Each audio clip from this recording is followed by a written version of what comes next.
My first cruise should have been the vacation of a lifetime, but it started with me at the check-in counter, heart pounding, sweat on my forehead as the agent delivered the news I was dreading. I was scrambling for a document that I had left at home, a single piece of paper, a mistake that nearly cost me the entire trip. I could literally see that magnificent ship waiting right behind her, and the thought of being turned away right at the finish line was gut-wrenching. That first cruise was a series of rookie mistakes, a masterclass in what not to do. From packing all of the wrong clothes to wasting a shocking amount of money, I spent that week learning lessons the hard way. It was stressful, expensive, and completely avoidable. And I'm here because I don't want that to be your story. I want you to step onto that ship feeling confident, prepared, and ready for an amazing vacation you deserve. So I'm sharing the 10 things I truly wish someone had told me before my first cruise, so you can skip the stress and have a perfect vacation from day one. All right, let's start with the mistake that nearly ended my cruise before it even began. Documentation. The sheer panic of not having the right papers is something I wouldn't wish even on my worst enemy. You might think, I have my driver's license, what's the big deal? But at sea, the rules are very different and they are incredibly strict. Here's what happened to me. My cruise was a closed loop sailing, meaning it started and ended at the same US port. Now, technically, for many of these trips, US citizens can sometimes get by with an original or state certified copy of their birth certificate and government issued photo ID. That was my plan. The problem?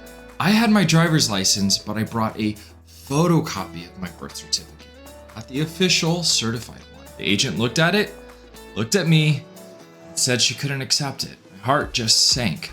After 20 agonizing minutes on the phone trying to get a better copy sent over, which still probably wouldn't have been enough, it was by pure luck and the kindness of a senior port agent who took pity on me that I was allowed to board. Don't count on that kind of luck. Here is the non-negotiable solution.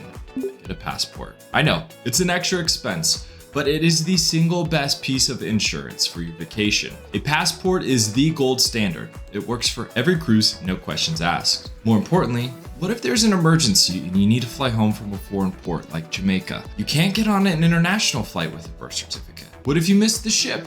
It happens more than you think. Without a passport, getting back to the US would be a logistical nightmare. So here's your action plan. If you don't have a passport, apply for one the moment you even think about booking a cruise. If you have one, check the expiration date. Most countries require it to be valid for at least 6 months after your cruise ends.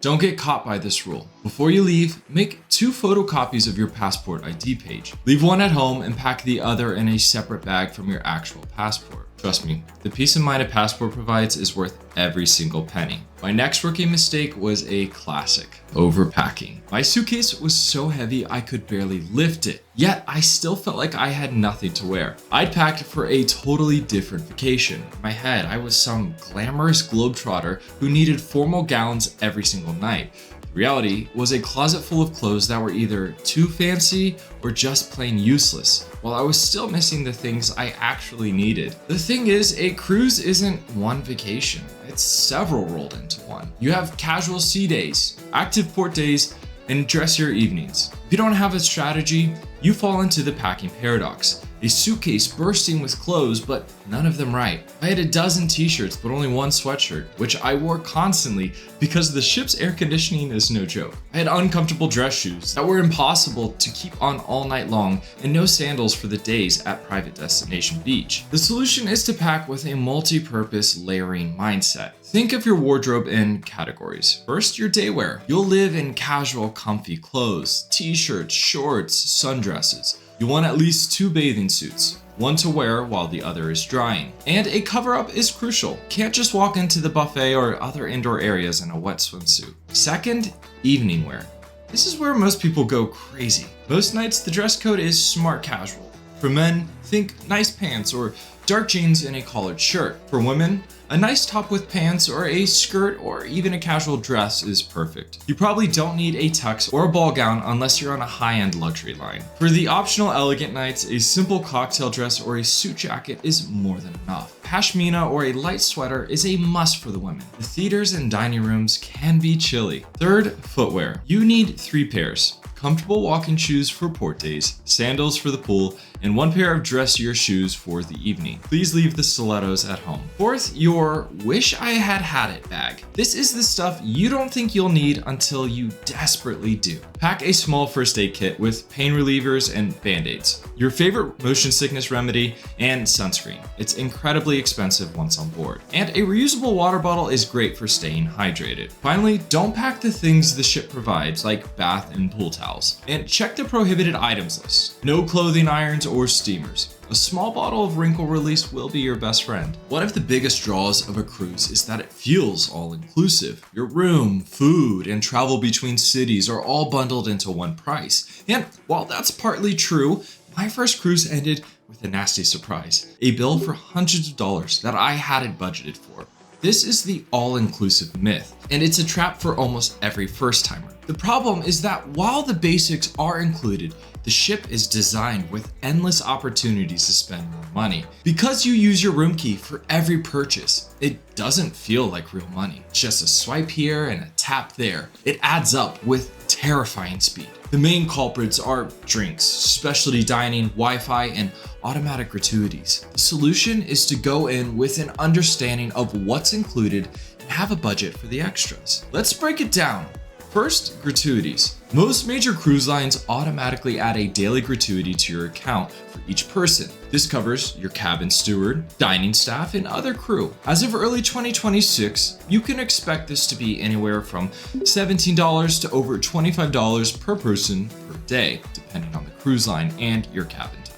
For a family of 4 on a 7-night cruise, be over $500 right there. This is a service charge, not an optional tip, so budget for it. Next, drinks. Outside of basic coffee, tea, and water at the buffet, almost every drink costs money. Single soda can be $3 to $4, a beer $7 to $9, and a cocktail $12 to $18. Plan on having several drinks per day. Drink package might be worth it, but you'll have to do the math. A typical package can run from $60 to $100 per person per day. You often have to drink about 5 to 6 alcoholic beverages every single day just to break even. Not a heavy drinker, it's often cheaper to buy as you go. Then there's specialty dining. The main dining room and buffet are included and have great food, but you'll see tempting ads for the steakhouse or the Italian bistro. These have an extra charge. It's a nice treat for one special night, but if you eat at them too often, you can easily add a couple $100s to your bill. Finally, remember all of the other little things: professional photos, bingo, souvenirs. The best strategy is to use the cruise line's app to check your account balance every single day. It keeps you aware of your spending and prevents that heart-stopping final bill. On my first cruise, I made a decision based purely on price. I saw the options: inside, ocean view, balcony. I picked the absolute cheapest guarantee cabin, where the cruise line chooses your room. I thought, how bad can it be? I'll only be sleeping in there. Oh, was I wrong? I ended up in a tiny, windowless room directly under the ship's galley. Every morning at 4 a.m., I was jolted awake by what sounded like a herd of rhinos rolling bowling balls. It was the crew prepping breakfast. It was loud, constant, and it taught me a vital lesson. Your cabin's location can make or break your trip. The problem is that a cruise ship is a 24/7 city. There's noise everywhere. Choosing a cabin isn't just about a window, it's about securing your quiet place to recharge. The solution is to study the ship's deck plan before you book. Understand what's above, below, and around your cabin. Here's a quick guide. First, noise. Avoid cabins directly below the pool deck where there's scraping chairs at all hours, or the gym with dropping weights, or even the buffet. Also, be wary of rooms near elevators, stairwells, and crew service areas. The quietest spots are usually sandwiched between other cabin decks. Next, motion sickness. If you're prone to it, the best place is on a lower deck in the middle of the ship. Think of the ship like a seesaw. The ends move the most and the center moves the least. Higher decks also sway more. For maximum stability, look for a midship cabin on a low to mid-level deck. Now, cabin types. Inside cabins are cheapest but have no window. It's pitch black, which is great for sleeping but can be disorienting. An ocean view gives you natural light. A balcony is the most popular for a reason. It gives you a private outdoor space and makes the room feel much larger. Suites are the biggest and come with some perks. My rookie mistake was letting the cruise line pick my room to save a few bucks. A guarantee cabin is a gamble. You might get a great room, but you're more likely to get one nobody else wants, right above the nightclub. My advice, spend a little bit extra to choose your specific cabin number. Or better yet, work with the travel advisor that will help you pick the best cabin for your trip. In our connected world, we take Wi-Fi for granted. I assumed it would be the same on my first cruise. I planned to upload photos, video chat with family, and then I logged into the ship's Wi-Fi. Reality was a 1-2 punch.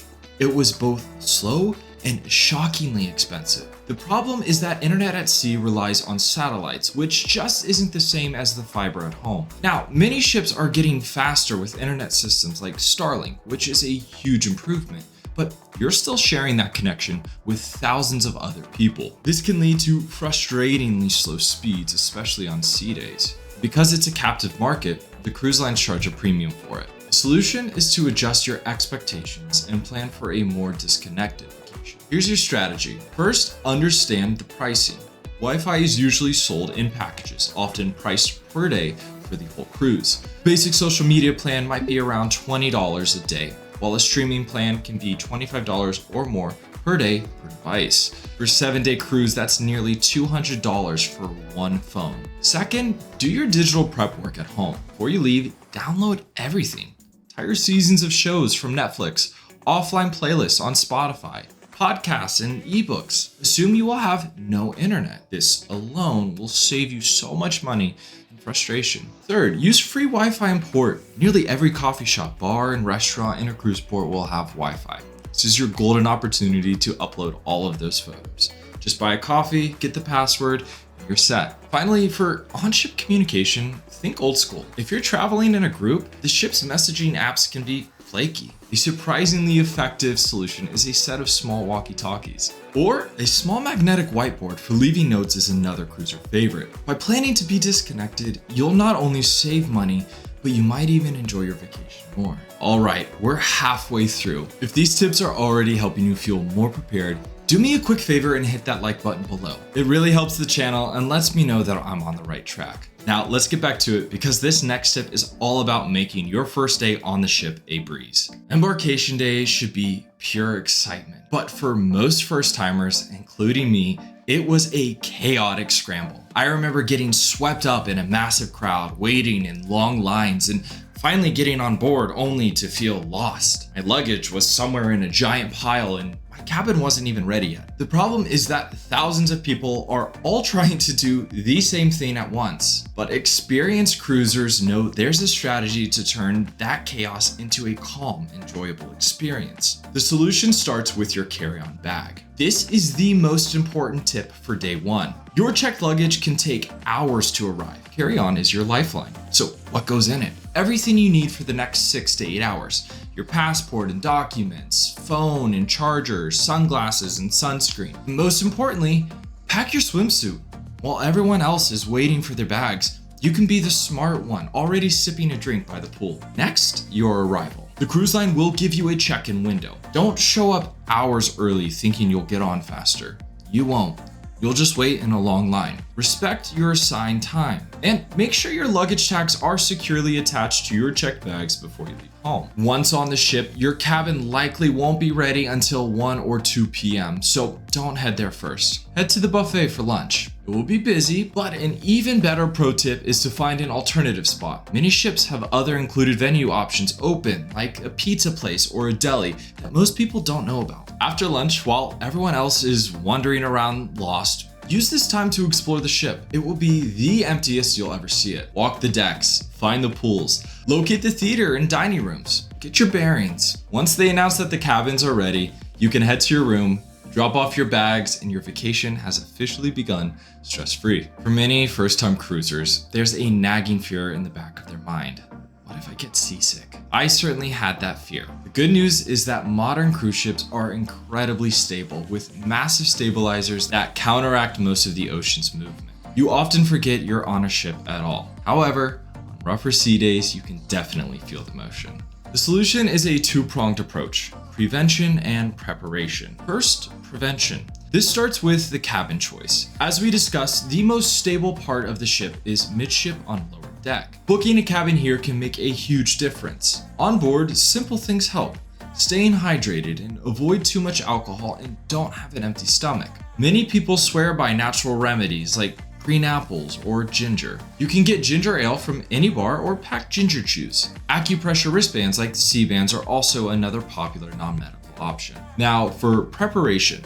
Pack medication. It's better to have it and not need it. Over-the-counter meds like Dramamine are very effective. The key is to take them before you feel sick.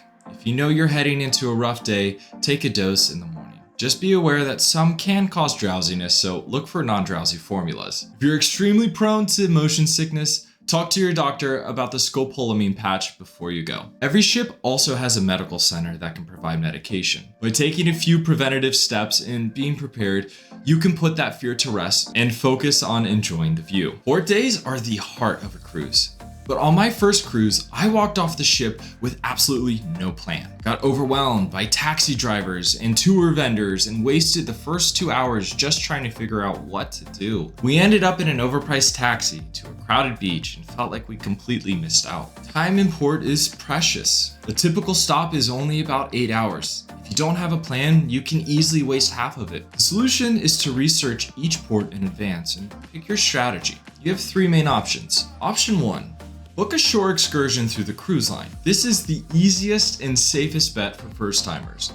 The biggest pro? The ship will not leave without you if your official tour is running late. That peace of mind is invaluable. The con is that they're more expensive and typically you're in a larger group. Option 2 is book with an independent third-party operator. You could often find smaller, more unique tours for a much better price online. Pro is the better value. Major con? You are 100% responsible for getting back to the ship on time. The ship will leave without you. If you choose this route, book your tour to end at least 2 hours before the all aboard time to give yourself a buffer. Option 3 is to explore on your own. This offers the most freedom but requires the most research. For some ports where the town is right at the dock, it's a fantastic choice. For others, you need to understand local transportation, have a map, and be very mindful of the time. Look up your port on cruise forums to see what other travelers recommend. My advice for first-timers is a blended approach. For a must-do activity, book through the cruise line for security. For a port that's known to be safe and walkable, try exploring on your own. The key is to have a plan for every port before you leave home. Here's a small problem you don't think about until it's a huge annoyance: charging your devices. We all travel with phones, tablets, cameras, and watches. Now, imagine trying to charge all of that with only 1 or 2 available outlets. That was my first cruise. My mom and I spent the week juggling chargers and constantly having low batteries. The problem is that many cruise ship cabins, especially on older ships, just weren't built for modern electronic needs. The solution is to bring your own power the right way. Rule number 1. You absolutely cannot bring standard surge protector power strip. The surge protection feature can interfere with the ship's electrical grid and is a fire hazard. They are banned and will be confiscated. So, what are the approved solutions? The best thing you can get is a non-surge protected cruise power ship. They're specifically designed for ships, often have multiple outlets and USB ports, and clearly state non-surge protected. You can easily find them online. While some of the very newest ships have more outlets, this advice is still golden for most of the global fleet. Another great option is a multi-port USB charging hub. This small block plugs into one outlet but gives you 4, 5, or 6 USB ports for all your smaller devices. Finally, a portable power bank is essential. Charge it overnight in the cabin and then throw it in your backpack for long port days. It's a lifesaver when your phone is dying after taking photos and using maps all day. Don't let a lack of outlets become a daily frustration. On embarkation day, an announcement will come out over the loudspeaker about the mandatory safety drill. On my first cruise, I groaned. It felt like an annoying formality. I saw other people staying at the bar and was tempted to do the same. This is a huge mistake. The muster drill is a legal requirement by international maritime law. law. It is not optional. The cruise line has to ensure every passenger does it. They will scan your room key card to confirm your attendance, and if you skip it, they will track you down. You can't start your vacation until you've done it. The solution is to just get it over with. The good news is, the old drill of standing on the deck with a bulky life jacket is mostly a thing of the past. Most major lines now use a much more convenient e-muster. Here's how it works. First, you watch a short safety video on the cruise line's app or your stateroom TV. It takes just a few minutes. Second, you just have to physically go to your assigned muster station, which is printed on your key card, where a crew member will scan your card. That's it. You're done. The whole process can take less than 15 minutes. Now, this is the standard for most major cruise lines, but some smaller or regional lines might still do it the old-fashioned way. Either way, just do it. Make it one of the first things you do after dropping your bags in your cabin. Get it out of the way, and then go grab that sail away cocktail. So there you have it. The 10 things I desperately wish I had known before my first cruise. From having the right documents to navigating hidden costs, these are the lessons I learned the hard way. My goal was to pass that knowledge on to you so that you can step on that ship feeling less like a rookie and more like a pro. A little planning can eliminate almost all the stress and save you a surprising amount of money, letting you focus on the magic of your vacation. Now, I want to hear from you. For veteran cruisers watching, what's your number one tip for first timers? And for first timers, what are you most excited about? Leave a comment below. Your advice could be the one thing that helps another traveler have a perfect trip. If you found this guide helpful, please consider subscribing. And finally, I hope you have an absolutely incredible, stress-free, and unforgettable cruise. Thanks for watching, and as always, safe travels.